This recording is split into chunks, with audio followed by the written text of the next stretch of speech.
Que tu rentres dans la semaine du souvenir divin. Que mon Dieu se souvienne de toi. Alors on va aller se trouver dans la parole, Genèse chapitre 30, verset 22, la Bible dit ceci, Dieu se souvint de Rachel, il l'exauça et il la rendit féconde. Genèse 21, verset 1, l'Éternel se souvint de ce qu'il avait dit à Sarah et l'Éternel accomplit pour Sarah ce qu'il avait promis. Que cette semaine, sur la base de ces deux versets, que tu rentres dans la semaine du souvenir divin. Que mon Dieu se souvienne de toi. Et quand Dieu se souvient de toi, en fait, il y a une implication, c'est que Dieu va exaucer, c'est que Dieu va accomplir. Quand on dit que Dieu se souvient, ce n'est pas que Dieu a oublié, non. Mais quand Dieu se souvient, c'est comme si Dieu braque tous ses projecteurs sur toi. C'est comme si Dieu s'est décidé, que cette semaine, mon Dieu se souvienne de toi. Et quand il se souvient de toi, ce qu'il a fait pour Sarah, ce qu'il a fait pour Rachel, ce n'est pas des choses qui pouvaient arriver. C'est des choses qu'elles attendaient toutes deux depuis plusieurs années. C'était des choses que la science avait dit, l'expertise, l'expérience. Ça avait été ISO-certifié par le record Guinness en disant qu'à partir de cet âge, une femme ne peut plus enfanter. Ce que les gens pensent que tu ne peux plus faire, Dieu se souvient de toi, cela va se produire, cela va se réaliser. Que cette semaine, mon Dieu se souvienne de toi. Que la grâce te localise et que des choses pour lesquelles toi-même tu n'avais plus d'espérance. Quand tu rentres dans la saison du souvenir, ce que tu n'espérais pas, tu vas le recevoir. Alléluia. On dit Dieu se souvint de Rachel. Alléluia. Il l'exauça, il la rendit féconde. Alléluia.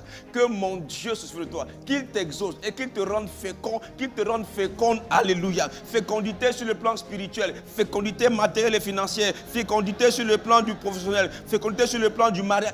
Frère, que mon Dieu se souvienne de toi. Entre dans la saison du souvenir. Et tu sors d'une circonstance dans laquelle tout le monde disait que assurément c'est d'ici qu'elle va rester. Non, non, non, tu ne resteras pas là parce que quand tu rentres dans le souvenir, c'est comme s'il y a un couloir, c'est comme s'il y a une propulsation divine qui te fait sortir d'une circonstance et qui te propulse et les gens vont constater qu'il en soit ainsi que cette semaine, tu rentres dans le souvenir de Dieu. Et il t'amène à être fécond d'une fécondité inouïe. Quand il s'est souvenu, que ce soit même de Sarah, que ce soit même de Rachel, ce qu'elles ont enfanté, ce n'était pas seulement un simple enfant, c'était l'enfant de la promesse. C'était un enfant qui rentrait dans une bénédiction, qui transportait la grâce. Ce n'est pas quelque chose qui va venir te donner des larmes, des soucis, des souffrances. Non, que mon Dieu se souvienne de toi et qu'il accomplisse chaque bonne parole qu'il a déclarée sur ta vie. On dit, il se souvient de Sarah, n'est-ce pas? Et il accomplit pour Sarah. Il ne va pas accomplir pour ton voisin, non, il va accomplir. Quand Dieu se souvient, il faut savoir qu'il y aura le souvenir entraîne automatiquement, ipso facto, une saison d'accomplissement. Oh, que cela soit ainsi dans ta vie, dans le nom de Jésus-Christ de Nazareth. Donne-moi un beau amen.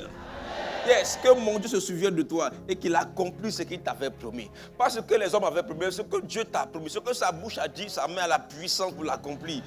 Même si c'était quelque chose d'inouï. Sarah elle-même ne croyait plus, c'est pour ça qu'elle a donné Agar à son mari. Mais ce que tu ne crois, ce en quoi tu ne crois plus, cette guérison pour laquelle tu ne t'attends plus, cet enfant, ce miracle pour lequel tu n'espères plus, quand tu rentres dans le souvenir divin, tu vas l'expérimenter dans le nom de Jésus-Christ de Nazareth. Donne-moi un bon amen. Alléluia.